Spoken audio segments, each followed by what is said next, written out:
So, what's the climate now for the jazz musician?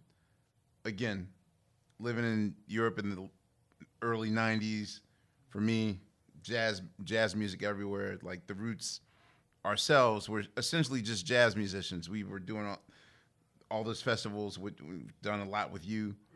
However, I know time moves on, and when time moves on, something might get lost in the rear view mirror. So, What I would like to do now is more or less do less but more substantial gigs and have time in between. I don't really want to do the 26 nights out of 30 if I could help it. Of Okay. course, I will if I must, but I like to have the luxury of being able to play somewhere at a nice festival and wait a couple of days and 3 days and then play at another one and move around a little easier.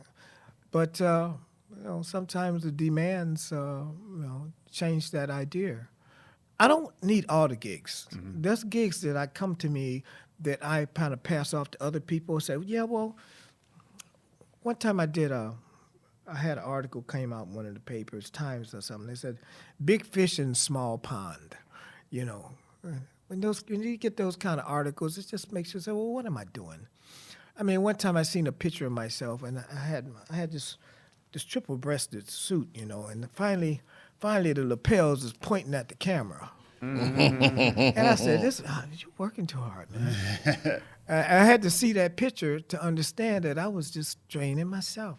And see, James Bud Oldman told me, says, David, there's a lot of cats playing saxophone out here, but you might be one of the only ones that's free. And that's what I want. I just want to be free. I want to be free in my music. I don't want to be a bebop player. I don't want to be an avant-garde. I want to be free on any music that I play. at least for you, where you are now, what's the easiest lane for you? And I'm asking in terms of, I would assume that if you're doing bop, that it's more about your scale knowledge.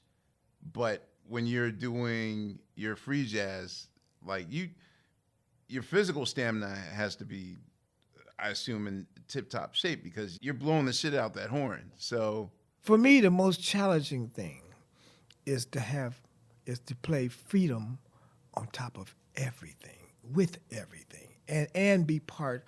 If I'm playing bebop, I want to play bebop, and I want to be in it, and I want to be above it at the same time.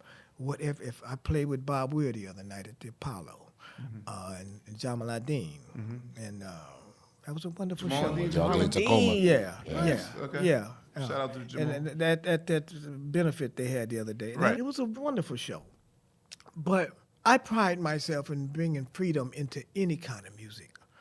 When I played in church, I was free. I got it to the point where nobody cared after a while because they liked what I was playing. I think every music has its difficulties. I love bebop music. My special gift is to be able to play any kind of music because the more music that you learn how to play, the more people you can play with.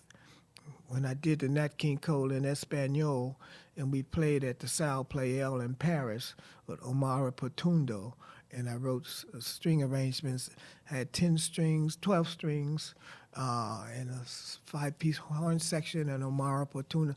Man, when we finished that show, we was ready to go to Vegas.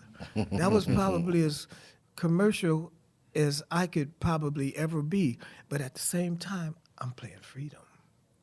And see, that's what's special about me.